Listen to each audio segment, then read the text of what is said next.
अस्सलाम वालेकुम ninth class, कैसे हैं आप सब लोग जी। यूनिट 1 है हमारे पास और न्यूमेरिकल है 1.4। Rewrite the following in standard form. ये हमारे पास ABCD क्वेश्चंस दिए हुए हैं, हम लोगों ने इन्हें स्टैंडर्ड फॉर्म में राइट करना है। तो पहले बताएं स्टैंडर्ड फॉर्म क्या है। तो स्टैंडर्ड फॉर्म जो है आप लोगों ने मैथ का 3rd चैप्टर किया है, उसमें क्या बताया हुआ है, साइंटिफिक नोटेशन में जो लिखना होता है ना वो स्टैंडर्ड फॉर्म होती है। अब यहाँ देखें कोई पॉइंट नहीं है, तो पॉइंट स्टैंडर्ड जो फॉर्म है ना उसमें पॉइंट हमेशा फर्स्ट डिजिट के बाद आता है। तो आपने सवाल को इस तरह सॉल्व करना है कि आपका जो पॉइंट है फर्स्ट डिजिट के बाद आए, तब वो स्टैंडर्ड फॉर्म हो जाएगी इसकी। तो ए को हम लोग सॉल्व करते हैं। ए की वैल्यू है 1168 मल्टीप्लाई 10⁻⁻27 जी। तो क्या होगा, पॉइंट हम लेकर आएंगे फर्स्ट डिजिट के बाद। तो देखें पॉइंट को हमने शिफ्ट किया है राइट टू लेफ्ट। यहाँ पर समझे पहले पॉइंट था, जहाँ नहीं होता ना वहाँ मतलब क्या है कि डिजिट के लास्ट में पॉइंट है, तो यहाँ पर पॉइंट था। अब पॉइंट जो है यहाँ से कितने डिजिट के बाद शिफ्ट हुआ है, 3 डिजिट्स के बाद हुआ है। इसका मतलब है 10⁻⁻3 आ जाएगा। अगर पॉइंट को राइट टू लेफ्ट लेकर जाएं तो पॉइंट क्या आ जाता है, पॉजिटिव आता है। और अगर पॉइंट को लेफ्ट टू राइट लेकर आए तो पॉइंट वैल्यू क्या आती है, 10 की नेगेटिव, लिहाजा अब ये 10 की पावर पॉजिटिव आएगी।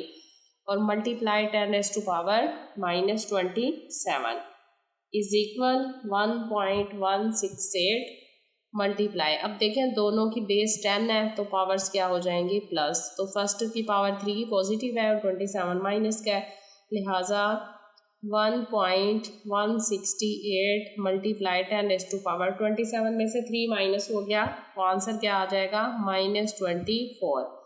अब देखें ये जो आंसर है ना ये हमारे पास किस फॉर्म में आ गया है, स्टैंडर्ड फॉर्म में आ गया। क्यों? क्योंकि यहाँ पर फर्स्ट डिजिट के बाद हमारे पास पॉइंट शिफ्ट हो गया है। अब आते हैं हम लोग बी पार्ट की तरफ। बी पार्ट है 32 मल्टीप्लाई 10⁵। तो बहुत सिंपल है, अगर यहाँ पर भी देखें कोई पॉइंट नहीं है तो मीन लास्ट में पॉइंट है 10⁵। अगर लास्ट डिजिट में पॉइंट है तो पॉइंट को हमने यहाँ से यहाँ शिफ्ट करना है, तो ये आ जाएगा 3.2 मल्टीप्लाई 10⁻, कितने डिजिट के बाद शिफ्ट हुआ है, 1, तो 10 की पावर क्या आ जाएगी, 1, और आगे 10 की पावर क्या है, 5 है, लिहाजा 3.2 मल्टीप्लाई 10⁻1 + 5, दोनों वैल्यूज प्लस की हैं तो 3.2 मल्टीप्लाई 10⁻6, ये हमारा क्या है, इसका आंसर है। ये स्टैंडर्ड फॉर्म आ गई हमारे पास 3.2 10⁻6। अब करते हैं इसका सी पार्ट। सी है हमारे पास 725 मल्टीप्लाई 10⁻⁻5 किलोग्राम। किलोग्राम है ना, तो यहाँ पर हम लोगों ने क्या करना है, किलो की वैल्यू भी पुट करनी है, ग्राम में इसे कन्वर्ट करेंगे। सबसे पहले देखें 725 में पॉइंट कहाँ है, यहाँ लास्ट में, तो 10⁻⁻5 किलो की वैल्यू क्या होती है, 10⁻3 ग्राम। देखिए ना 1 kg इक्वल होता है 10⁻3 ग्राम के, तो ये आ जाएगा 1 kg इक्वल टू 10⁻3। अब हमने पॉइंट को शिफ्ट करना है यहाँ से यहाँ पर 7 के बाद, तो 7.25 मल्टीप्लाई 10⁻, कितने डिजिट के बाद पॉइंट शिफ्ट हुआ है, राइट टू लेफ्ट 2, तो 10⁻2 मल्टीप्लाई 10⁻⁻5 मल्टीप्लाई 10⁻3 ग्राम, तो 7.25 आ जाएगा। मल्टीप्लाई बेसिस सबकी 10 है, पावर सारी प्लस कर लें, 2 है फर्स्ट की, सेकंड की पावर -5 है और फिर +3 है। अब देखें ये आ जाएगा 7.25, ये पॉजिटिव 5 हो जाएगा और ये नेगेटिव सारा कट जाएगा, तो 10 की पावर 0 आ जाएगी आपके पास। 0 जिसकी भी पावर हो वो किसके इक्वल होता है, 1 के, लिहाजा आंसर आ गया 7.25 ग्राम। ये हमारे पास आंसर है। बहुत सिंपल सा क्वेश्चन था।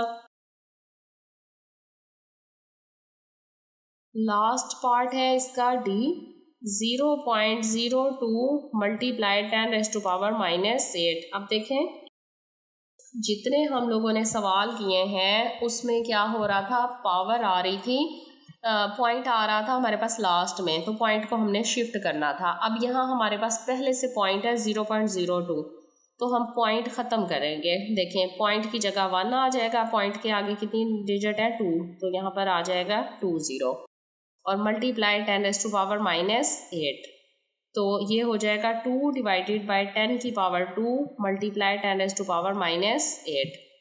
अब देखें ये पावर जो है पॉजिटिव है 10 की 2, जब ऊपर लेकर आएंगे तो माइनस हो जाएगी, तो ये आ जाएगा 2 मल्टीप्लाई 10⁻⁻8 और फिर क्या है -2, लिहाजा ये हो जाएगा 2 मल्टीप्लाई 10⁻⁻10।